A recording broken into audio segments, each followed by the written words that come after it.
I feel really emotional having watched all those videos Gráinne showed us. So at Amnesty International, we have a saying, it's better to light a candle than curse the darkness. But we in the human rights movement spend a lot more time cursing the darkness. Even I myself, as the grandson of a Holocaust survivor, I always saw my work as cursing the darkness. But about a year ago, I discovered some findings from neuroscience that completely changed how I see my job and the world, and I want to share those with you. So when we try and trigger emotions like fear, disgust, anger in the minds of our audience by telling them stories and showing them pictures of suffering and abuse, we're actually triggering the lower part of the brain where the survival instinct lives, and we may be inadvertently driving them to narrow policies like build a wall that make them feel safe. When we communicate positively, we trigger the higher part of the brain where completely different reactions exist. Empathy, compassion, rational thought. And so, as Michelle Obama said, when they go low, we go high. Let me talk to you a little bit about what this means in practice. I call it hope-based communications. So you've all heard of I Have a Dream. I want to quickly talk about it from a different angle. So on that day, Dr. King didn't plan to say those words. And he was the last speaker, and he was talking about the evils of segregation.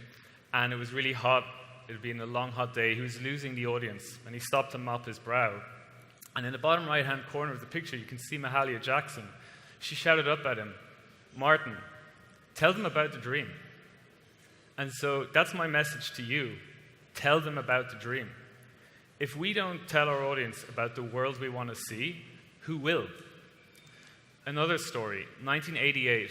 Chileans are called to a referendum to choose between dictatorship or freedom, but they're afraid to vote.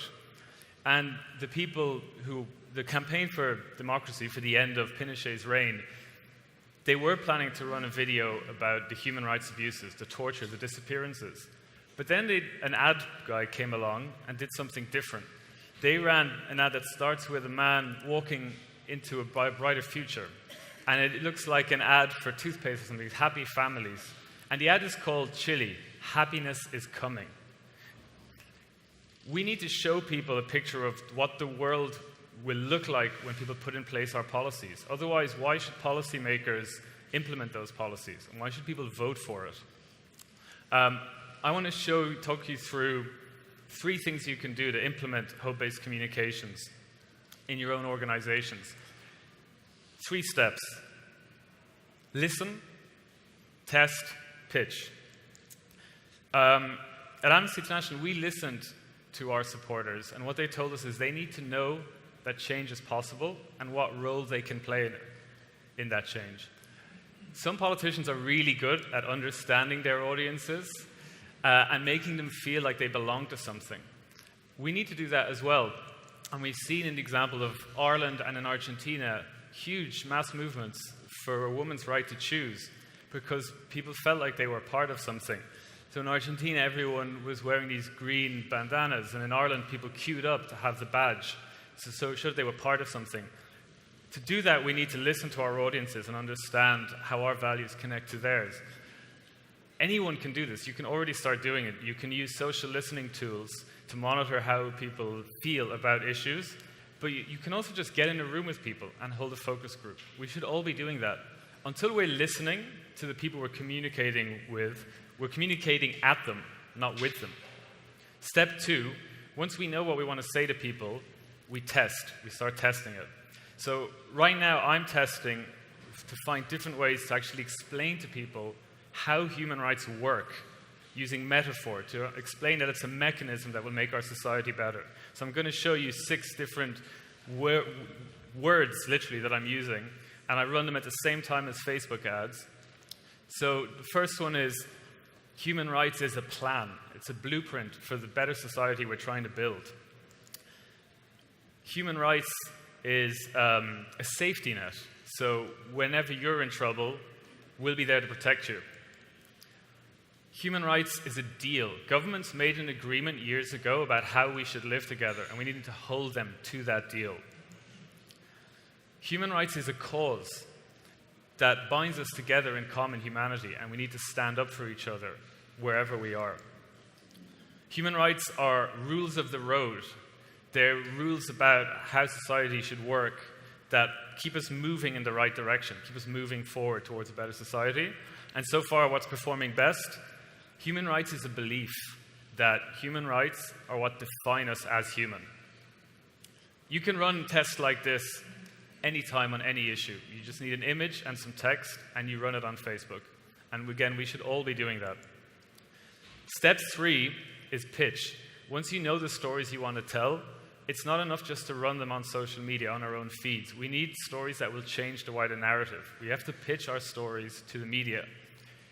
In 2004, the mayor of San Francisco, against the wishes of the federal government, started marrying LGBT people, and this was the first one. And once it started happening, I get emotional just looking at it. Once it started happening, people from all over the country and all over the world started lining up to get married.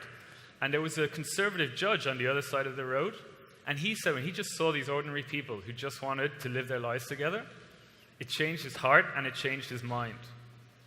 So when you show people the dream, it starts to become reality. And so that's what we need to start doing. And it's not enough that we just have the hope on one side and we continue to have our stories of the abuses on the other side. As someone standing before you as the grandson of a survivor, I'm living proof that every story has hope, even in the darkest moments of history.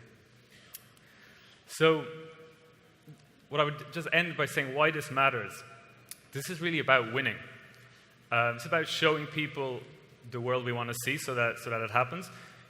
People right now are exhausted by the stories of disaster and suffering, and there's space to give them something different, to show them that an alternative reality is possible. So what people need from the human rights movement is not just the reports of what's going wrong, but a way to fix it. What people need from the human rights movement is hope. Thank you.